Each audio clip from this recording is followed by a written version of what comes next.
Bonjour et bienvenue sur la chaîne Armel High Tech. Aujourd'hui, une toute nouvelle vidéo. C'est une avalanche de news Tesla. Générique.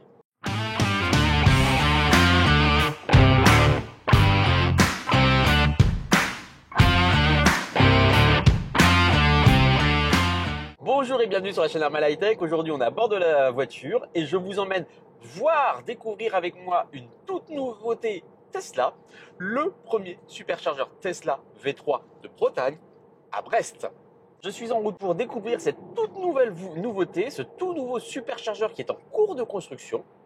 C'est vraiment une info en avant-première que j'ai découvert sur les réseaux. Quelqu'un avait partagé une photo du chantier en cours et je me suis dit ni une ni deux. J'avais un déplacement professionnel non loin de là et je me suis dit voilà Armel, on y va aller découvrir ce superchargeur ensemble. Et puis l'idée m'est venue aussi de faire le premier rassemblement Tesla sur ce superchargeur et en fait je ne serai pas seul. Il y aura un invité sur cette vidéo qui va suivre. Je vous laisse patienter quelques instants avant de le découvrir. On va aborder aussi dans cette vidéo d'autres nouveautés. Parce que je vous ai dit, il y a quand même une avalanche de nouveautés, notamment cette annonce qui a été faite via Twitter par Elon Musk du fait qu'aux États-Unis, les UMC ne seraient plus fournis gratuitement avec les voitures. Ça fait beaucoup réagir et on va en discuter ensemble. Et puis, on va échanger aussi sur les nouveautés et cette version standard de la Model Y qui est annoncée notamment aux États-Unis et on espère en Europe à suivre. Et puis pour finir aussi sur la dernière mise à jour Tesla, la 2022.12, que je n'ai pas encore, mais mon invité l'a déjà installée sur sa Model Y, et a déjà fait une vidéo tuto dessus. C'est un YouTuber breton. Allez, on se retrouve tout de suite en route pour Brest. Voilà, écoutez, j'arrive sur Brest et j'arrive près de la zone du Ikea de Brest. Et en fait, originellement, le superchargeur de Brest était prévu pour être sur cette zone-là. J'avais fait d'ailleurs une vidéo et il devait se situer sur le parking du Décathlon, qui est dans la zone commerciale où se trouve Ikea. Et finalement, eh bien, nous avons eu l'information très récemment que le superchargeur en fait est déjà en construction, en installation, et il ne sera pas du tout là. Donc il va être sur le parking d'un centre Leclerc à Brest. On y va tout de suite. On sait que récemment Tesla a annoncé qu'ils allaient qu'ils avaient un partenariat avec Leclerc pour installer sur le parking de certains centres Leclerc des superchargeurs. C'était déjà le cas sur celui de Langon dans le sud-ouest de la France, au nord de Pau, sur lequel j'ai eu l'occasion de m'arrêter plusieurs fois. Mais d'autres Leclerc vont aussi s'équiper de superchargeurs. On sait que Carrefour aussi a passé un partenariat. Auchan déjà le cas aussi, si on prend l'exemple de celui d'Amiens. Et donc on voit que le déploiement des superchargeurs s'amplifie. Voilà, donc on se rend tout de suite ensemble là-bas. Je vous montre la route et on va essayer de trouver sur le parking ce superchargeur en construction.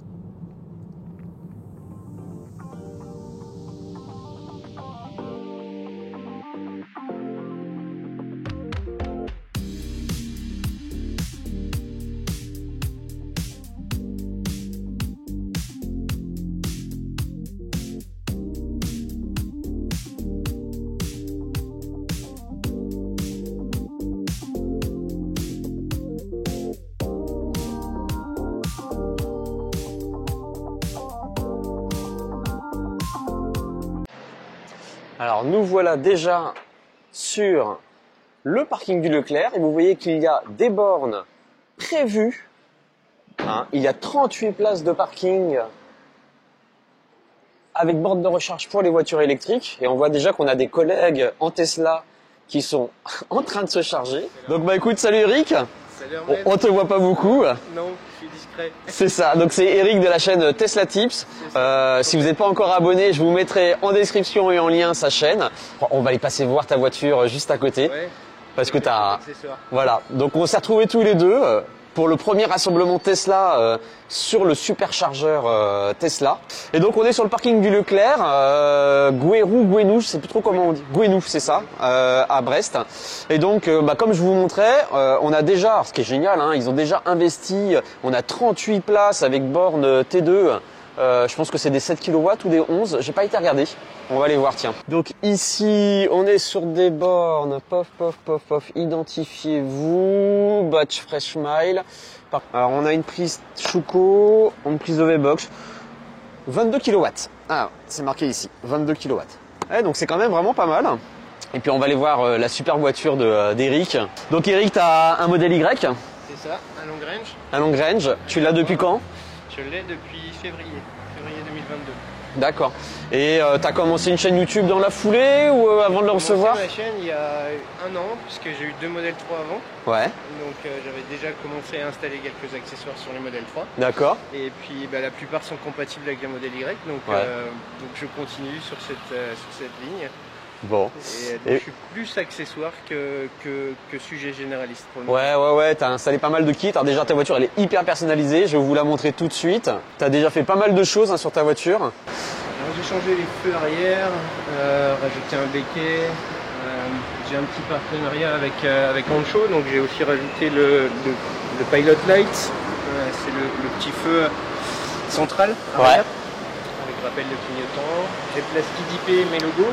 Ouais, alors là, ça, je vous montrerai, il a fait un super tuto pour plastidiper les locaux. Moi, j'hésite vraiment à le faire. Et je crois que Xav de la chaîne Xav Tesla est en train de le faire. Mais bon, il a eu du mal.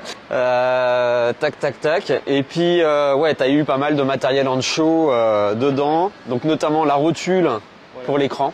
Ouais. Donc, j'ai la rotule d'écran, j'ai l'écran additionnel 9 pouces. Donc, la vidéo était sortie cette semaine. On va pouvoir regarder ça. T'as changé les lumières. Regardez-moi comment ça flash. Les petites lights. Voilà. Et puis en personnalisation, c'est déjà pas mal. Ouais. Hein ouais. Bon, je te propose, on va s'installer dans la voiture et puis on va discuter tous les deux. On va faire ça, je vais dans ton salon. Allez. Bon Eric, on se retrouve à bord de la voiture. C'était l'occasion, on s'était croisé au Gigatelier. Je crois qu'on s'est déjà aussi croisé sur On s'est fait une petite compète de cartes. C'est ça, avec le Tesla Owner Club Bretagne. On s'était retrouvés là, c'était là qu'on s'était rencontrés la première fois. Ouais. Et puis via les vidéos sur ta chaîne, hein, donc je vous partagerai ça, notamment l'écran que tu as mis devant, moi je le trouve vraiment pas mal. Ouais, je vais te le montrer en détail. Ouais. Il est un peu plus petit, je vous montrerai la vidéo puis la chaîne d'Eric. Et puis en termes de nouveautés, parce que c'est un peu le thème de la vidéo, comme vous voyez, on est en train de déployer des superchargeurs un peu partout sur la Bretagne.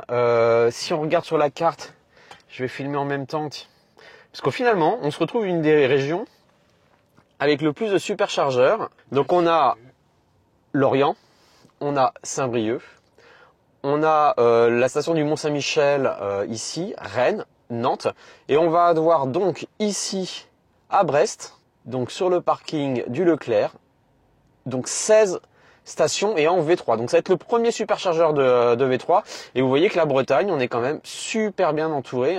Tout le tour de la Bretagne va être fait. Donc ça va être quand même assez facile de voyager en Bretagne. Et c'est vrai que jusqu'à présent, c'était Brest qui était un petit peu la zone perdue, hein, où on ne pouvait difficilement trouver quelque chose. Donc ça manquait. Hein. Ça manquait. Sur la pointe, c'était compliqué. Puisque le plus proche était Saint-Brieuc ou Lorient. Ouais. Donc pour faire l'aller-retour ou faire le tour de la Bretagne, c'était compliqué. C'est clair. Donc après, on a pas mal de stations en 22 et en 50 kW, donc c'était un peu la solution aux autres. Je sais que les gens qui venaient en vacances, souvent, sur leur location, se branchaient en prise Schuko. Et c'était le deuxième thème que je voulais évoquer avec toi dans les actualités Tesla. C'est ce bruit qui court. Alors, ce qui n'est pas encore effectif en France, mais a priori, ça l'est déjà aux États-Unis. C'est-à-dire que aux États-Unis, l'UMC n'est plus fourni gratuitement avec la voiture. Et en général, ça suit en Europe quelques semaines ou quelques mois après. Voilà, donc c'est la vraie inquiétude, c'est de se dire est-ce qu'ils vont faire la même chose en Europe? Elon Musk a tweeté en disant que, un peu comme l'appui lombaire des sièges, comme c'est très peu utilisé, au final, selon leurs statistiques, c'est très peu utilisé, donc ils ont décidé de faire des économies d'échelle. Et de ne plus le fournir. C'est vrai que dans beaucoup de constructeurs, alors, en général le chargeur Schuko est fourni avec les voitures, mais il y a pas mal de constructeurs où le Cap T2 c'est une option, voire même font payer ce chargeur Schuko. En contrepartie, a priori, l'UMC serait moins cher. Voilà, il le passerait à $200 au lieu de 400 actuellement aux États-Unis. Et j'ai cru qu'ils disaient aussi qu'ils intégreraient plus d'adaptateurs.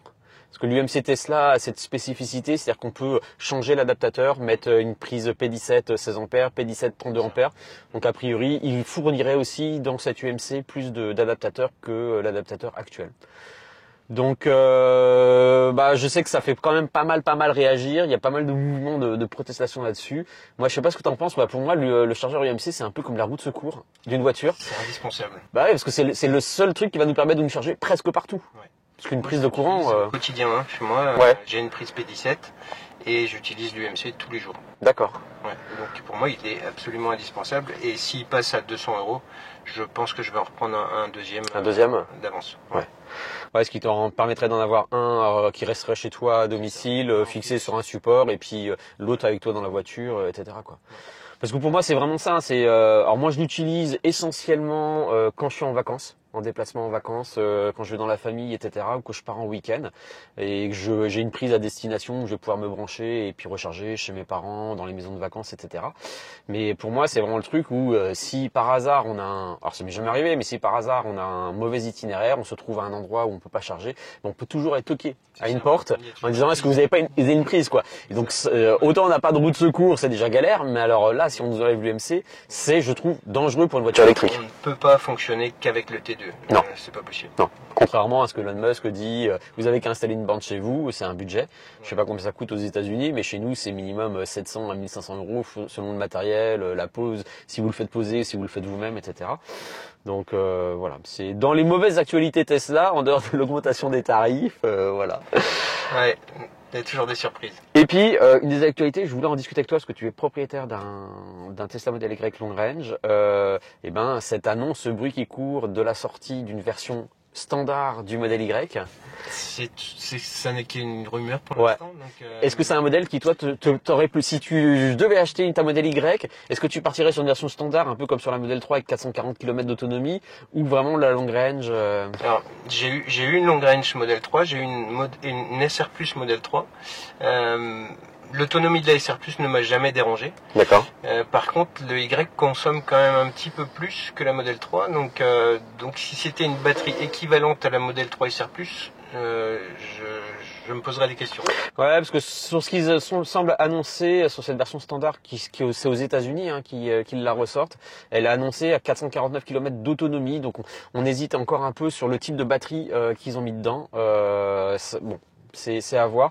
Moi, je sais que si j'avais à changer ma voiture, en fonction du tarif, parce qu'il y a un vrai gap. Alors, la modèle 3 a augmenté de 10 000 €, donc on va reparler. Aujourd'hui, il y a quand même 10 000 € d'écart entre un Y Long Range et une modèle 3 standard. Oui. Voilà, donc les 10 000 €. Moi, l'autonomie de la version standard de la modèle 3 me convient largement. Bon, il n'y a pas que ça, il y a le son premium aussi qui est dedans. Il y a que ça. Il y a que ça en fait. Il y a les petites LED. Il y a les petites LED voilà, qui sont actives. Je vous montrerai, j'ai filmé dans la voiture d'Eric, qui a rajouté des spots en plus à la place. Mais voilà, il y a moi 10 000 € pour le kilométrage d'autonomie en plus, je le justifie pas. Par contre, ce qui m'embêterait, c'est si cette version standard n'est pas en LFP. Parce que moi, c'est ce que j'aime sur ma version standard, c'est que j'ai 449 km d'autonomie, mais 100%. C'est-à-dire que je peux partir tous les matins à 100%. Si c'est pour être sur une lithium-ion avec 449 km d'autonomie, ça veut dire qu'il faut que je parte à 90% le matin en utilisation quotidienne. Et en fait, j'ai moins d'autonomie au final, quoi. Donc voilà, c'est... Ouais. Et puis à voir si ce sera des 49-80, des 46-80 ou pas, si on va rester en 22-10. Bon, aux États-Unis, ils lancent les 46-80, donc a priori, c'est sans doute ces batteries-là qui vont maintenant sortir de l'usine du Nevada. Mais qu'elles soient produites en Allemagne c'est ça. Pour les avoir de Berlin. C'est ça. Ouais. Donc c'est vrai que j'ai fait, je suis allé au Gigatelier comme pratiquement nous tous début avril, et j'ai eu besoin de faire qu'un arrêt sur l'ensemble du trajet depuis la Bretagne jusqu'à Amiens, quoi. Ouais. Un seul arrêt avec ta Y. Ouais. C'est confortable quand même. Moi, c'était gérable à 2 arrêts facilement, et en plus on n'avait pas des bonnes conditions météo. Mais 2 arrêts, c'était au retour j'en ai fait 3, mais parce que je suis parti à 67% de batterie. Oui, c'est ça de mémoire. Je serais parti à 100% de Amiens, j'aurais pu faire que 2 arrêts pour rentrer, quoi. Donc et un arrêt de combien de temps tu as passé? Une demi-heure. Une demi-heure. Ouais, donc au final moi j'ai fait 2 arrêts pour 30 minutes de charge au total à l'aller. Donc c'est à peu près le même temps, mais les arrêts de 10-15 minutes, sincèrement, c'est court. On n'a pas le temps de faire grand chose, quoi. Non. Au final, je trouve qu'un arrêt de 30 minutes, T'as mangé. t'as le temps de manger, de vraiment te reposer, etc. Donc c'est des choses à faire. Je sais que Charles de Tesla Geek m'avait demandé dans son interview, mais est-ce que tu changerais pour une longue range? Bon, j'aime bien ma LFP en standard. Puis une dernière actualité, je voudrais échanger avec toi parce que bah, tu es un des premiers à voir la version 2022-12. C'est ça.